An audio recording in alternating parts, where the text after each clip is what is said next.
Alright, this subject is, I've been over it before, I'm going to go over it again because I can see the smoke just billowing out of somebody's workshop. This is about how to safely build H-bridge and other circuits so you don't blow them up. I have a 19 volt laptop power supply here.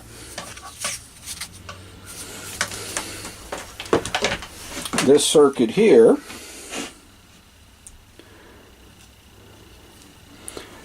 is my LM317 MJ2959 current limiting circuit. We went over this in another video. I'll supply the link to it, and the schematic will be on the website. In this case, the way these plugs are arranged, I plug the power supply, the laptop power supply, directly into it.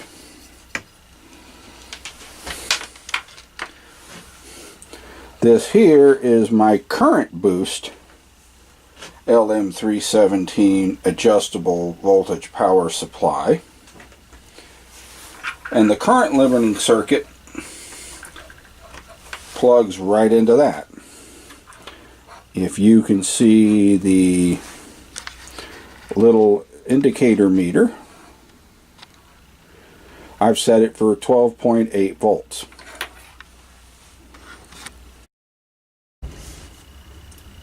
Alright, now with those power supplies with the current limiting, I set the current limiter to about a half an amp.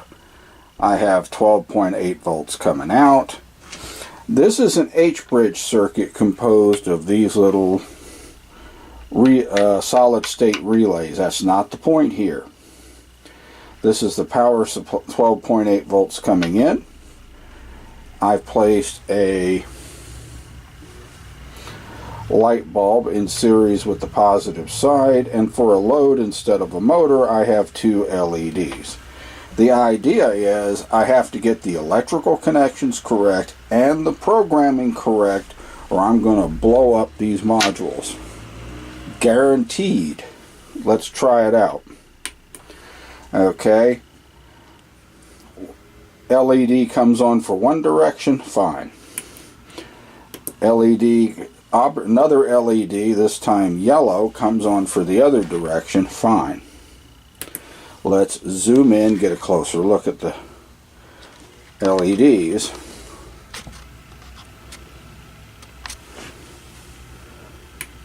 One LED comes on for one direction, one LED comes on for the other direction. They're two back-to-back LEDs, cathode to anode, and only one will light up depending on the polarity. If anything is shorted out in this circuit, this light bulb here will light up. What is it essentially?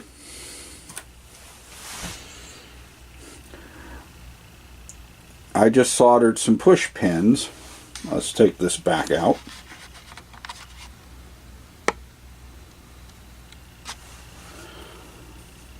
I soldered some push pins on the bottom of the light. This is a 12 volt tail light bulb, standard in North America. And if anything was shorted or mishooked up, the worst that would happen is the light bulb lit up. In addition to the voltage regulation, in addition to the current limiting. So I have all kinds of voltage control, current limiting, and it's just about impossible to blow up these parts. Now for the final test, will my motor run forward and reverse with this experimental H-bridge circuit? Alright, here's my actual motor hooked up, and as you can see, runs one direction, runs the other direction. So if you're building this stuff, you've got to go through some procedures. for safety, or you'll be spending a lot of money. I don't like blowing up expensive parts. I go out and buy this stuff to do videos, and it gets a little expensive if I blow it up all the time. Very rarely do I do, because I follow these procedures. So again,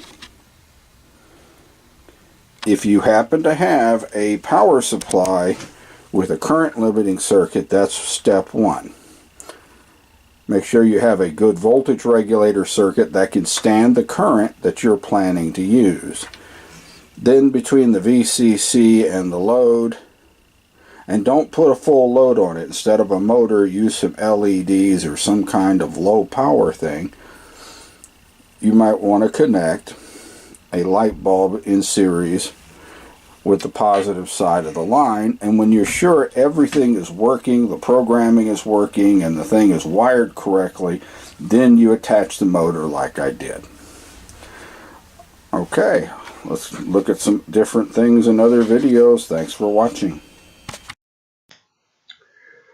Here is my solid-state relay H-bridge configuration. I'll go over how that works in a separate video, but note, for a load instead of a motor, 2 back-to-back LEDs, and this light bulb is in series with VCC. That's in addition to the current limiter circuit and the adjustable power supply.